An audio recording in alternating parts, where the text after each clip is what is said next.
मेरे प्यारे मित्रों, आप सभी लोगों का स्वागत है आज के सेशन में। दोस्तों, हम लोग बात करने वाले हैं हिंदी व्याकरण के बहुत ही महत्वपूर्ण चैप्टर के बारे में, जिसका नाम है काल, जो आगामी परीक्षा UP TET, C TET, UP TPSC video, super TET, UPSI, UP constable तथा वे सभी एग्जाम जिसमें हिंदी विषय पूछा जाता है, उसके लिए बहुत ही महत्वपूर्ण होने वाला है। तो वीडियो को अंत तक देखें।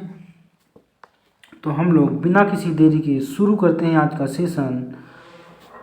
तो सबसे पहले हम लोग देखेंगे हिंदी व्याकरण में काल। काल के प्रकार में हम लोगों ने पिछले पिछले वीडियो में देखा काल क्या है, उसकी परिभाषा क्या है, काल कितने प्रकार का होता है।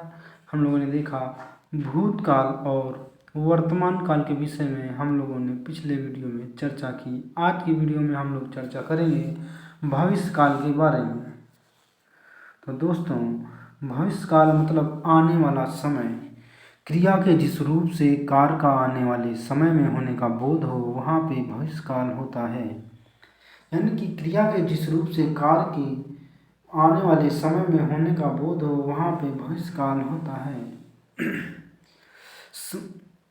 इसका बहुत ही सरल समझने के लिए है कि क्रिया जैसे है कोई, उसका कार्य आने वाले समय या भविष्य में होने का बोध हो रहा है, वहाँ पे भविष्यकाल होता है। भविष्यकाल के तीन प्रकार होते हैं। भविष्यकाल के तीन प्रकार होते हैं।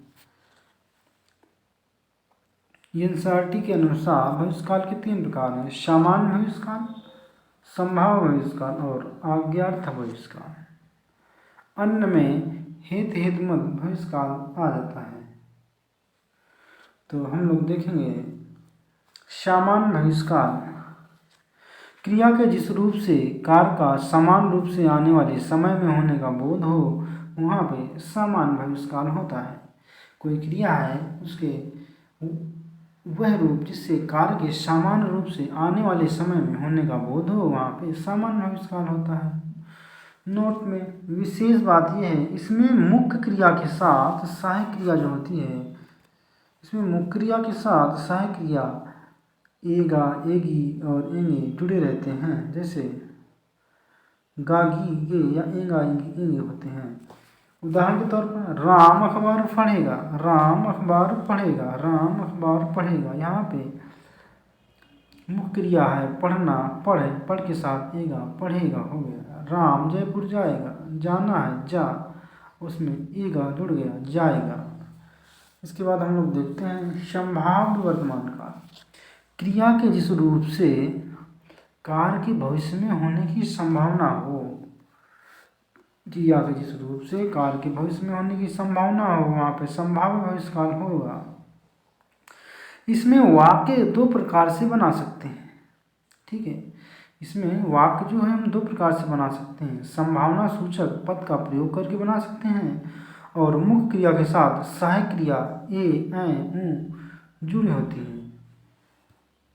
और इसमें होता क्या है, संभावना सूचक शब्द का प्रयोग करके वाक्य बन जाता है तथा मुख्य क्रिया के साथ इस प्रकार के शब्द जुड़े रहते हैं। उदाहरण के तौर पर शायद, शायद राम अखबार पढ़ेगा। यहाँ पे संभावना है कि पढ़ेगा भविष्य में। राम कानपुर जाए या जाएगा, यानी कि शायद, शायद राम कानपुर जाएगा। यहाँ पर भी संभावना दिख रही है कि भविष्य में ये काम हो सकता है, इसलिए यहाँ पे संभाव्य भविष्यकाल है। इसके बाद हम लोग देखते हैं हेतुमद भविष्यकाल। इसके बाद हम लोग देखेंगे हेतुमद भविष्यकाल।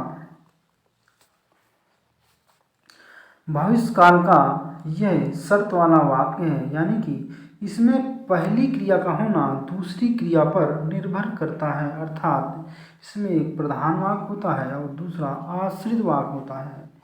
यानी कि इसमें एक प्रधान वाक्य होता है तथा दूसरा आश्रित वाक्य होता है।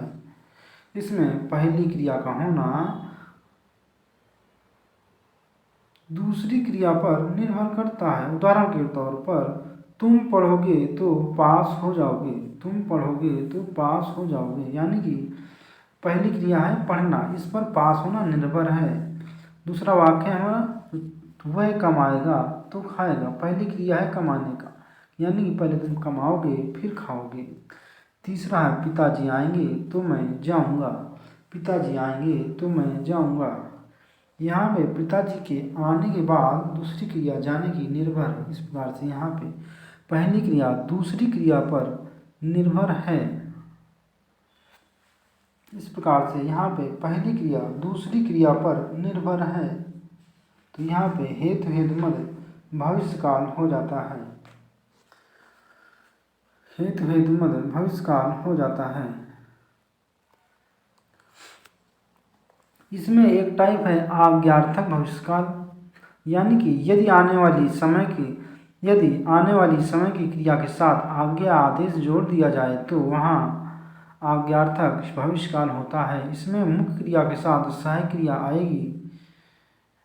इसमें मुख्य क्रिया के साथ सहायक क्रिया ईएगा जुड़ा रहता है। मुख्य क्रिया जो होती है उसके साथ ईएगा सहायक क्रिया जुड़ी रहती है। जैसे आप ही पढ़ाइएगा, आप कल 8 बजे लाइव आइएगा।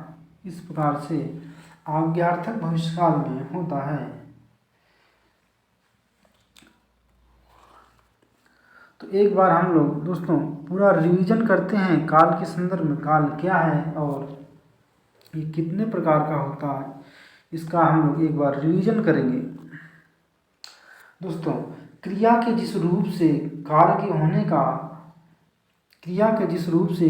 होने के समय का बोध होता है, क्रिया का जिस रूप वह रूप जिससे कार्य के समय के होने का बोध हो, वहाँ पे काल होता है। काल 3 प्रकार का होता है, भूतकाल, वर्तमान काल और भविष्यकाल। भूतकाल, वर्तमान काल और भविष्यकाल। भूतकाल के 6 भेद होते हैं। सामान्य भूतकाल, इसमें क्रिया और क्रिया के साथ आया गया इस प्रकार का शब्द आखिरी में जुड़ा रहता है। तथा दूसरा है आसन्न भूत, इसमें क्रिया और क्रिया के साथ भूतकाल और आखिरी में है जुड़ा रहता है।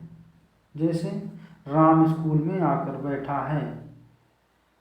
तीसरा इसमें है अपूर्ण भूत, इसमें कार्य तो भूत में हो रहा होता है लेकिन वह कार्य जारी रहता है। इसमें वाक्य के आखिरी में अंत में रहा था, रही थी, रहे थे आदि शब्द जुड़े रहते हैं। पूर्ण भूतकाल, पूर्ण भूतकाल में कार्य जो है भूतकाल में बहुत पहले पूर्ण हो चुका होता है। उदाहरण के लिए जैसे वह साइकिल चला चुका था। संदिग्ध भूतकाल, इसमें कार्य जो है संदिग्ध भूतकाल में कार्य संपन्न पूरा नहीं होता है। इसमें संशय में बना रहता है कि कार्य पूरा हुआ है नहीं पूरा हुआ। जैसे वह गया होगा, यहाँ पे गया तो है मगर आधा अधूरे में है कि गया है कि नहीं गया है। यहाँ पे संशय बना हुआ है, वह गया होगा। इसमें इसको पहचानने का तरीका है कि वाक्य में क्रिया के बाद भूतकाल का शब्द आएगा और उसके बाद वाक्य में क्रिया के बाद भूतकाल और उसके आखिरी में होगा आता है। होगा, होगी, इस प्रकार के शब्द आते हैं। इसके बाद हेतु हेतु मद भूतकाल, इसमें किसी कार्य को भूतकाल में होना था पर किसी कारण से नहीं हो सका। हेतु हेतु मद भूतकाल में कोई कार्य जो है उसको भूतकाल में होना था लेकिन किसी कारणवश वह नहीं हो सका, इसलिए यहाँ पे हेतु हेतु मद भूतकाल होता है। इसमें उदाहरण के तौर पर जैसे मैं पढ़ता,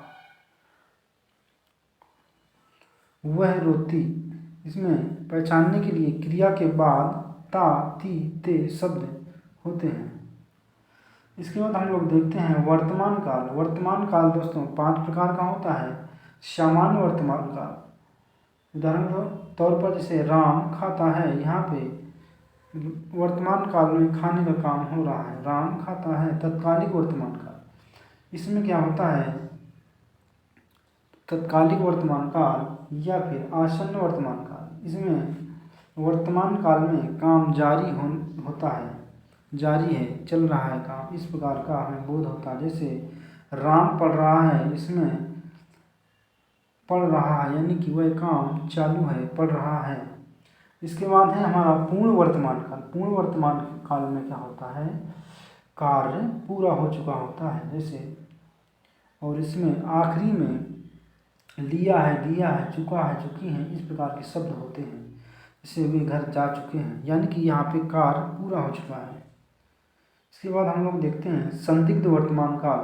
दोस्तों संदिग्ध वर्तमान काल और संदिग्ध भूतकाल में थोड़ा सा अंतर है। जैसे संदिग्ध वर्तमान काल में क्रिया के बाद ता होगा, ती होगी और ते होंगे आता है, लेकिन वहीं पर संदिग्ध भूतकाल में क्रिया के बाद भूतकाल आएगा, उसके बाद आखिरी में होगा और होगी होएगा। उदाहरण के तौर पर मोहन खेलता होगा, यहाँ पे ता होगा आया है, जैसे मोहन खेलता होगा, यहाँ पे जैसे मोहन खेलता होगा, यहाँ पे ता होगा है, लास्ट में ता और होगा। वहीं संदिग्ध भूतकाल में वह गाया होगा, यहाँ पे देखिए क्रिया जो है भूतकाल की आई है, गाया, खाया, वह खाया होगा, वह गाया होगा, इसलिए यहाँ पे संदिग्ध भूतकाल है। इसके बाद हम लोग देखते हैं पांचवा है हमारा वर्तमान काल का उदाहरण प्रकार संभाव्य वर्तमान काल। इसमें क्रिया के बाद हो शब्द आता है और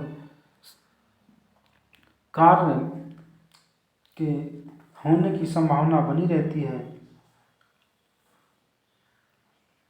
यहाँ पे उदाहरण के तौर पर हम लोग देखेंगे राम पढ़ता हो, राम पढ़ता हो, शायद राम पढ़ता हो, इस प्रकार से होता है।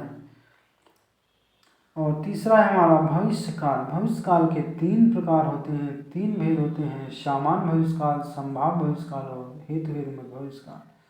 सामान्य भविष्य काल में कोई कार्य समान रूप से आने वाले समय में होने का बोध कराता है।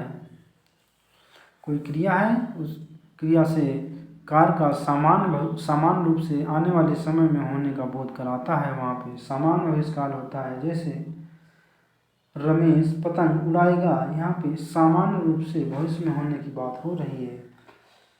इसके बाद संभाव्य भविष्य काल। संभाव्य भविष्य काल में भविष्य में किसी कार्य के होने की संभावना होती है,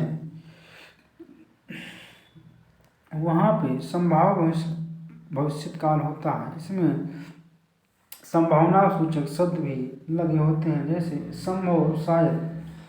संभव शायद वाक्य में जरूर आता है, जैसे संभव ही कल पिताजी आए, ये हमारा संभाव्य भविष्य काल हो गया। इसके बाद आता है हेतु हेतुमत भविष्य काल। हेतु हेतुमत भविष्य काल में पहली क्रिया का होना दूसरी क्रिया पर निर्भर करता है। जैसे पिताजी आएंगे तो मैं जाऊंगा, यानी कि पिताजी के आने के बाद ही वह जाएगा। मैं जाऊंगा, मैं जाऊंगा, यानी कि पहली क्रिया है आने की, इसके बाद है जाने की। वह कमाएगा तो खाएगा, पहले कमाएगा फिर खाएगा। दोस्तों आज का सेशन हमारा यहीं तक, फिर मिलते हैं हम लोग अगले नेक्स्ट चैप्टर में। तब तक के लिए सभी को धन्यवाद।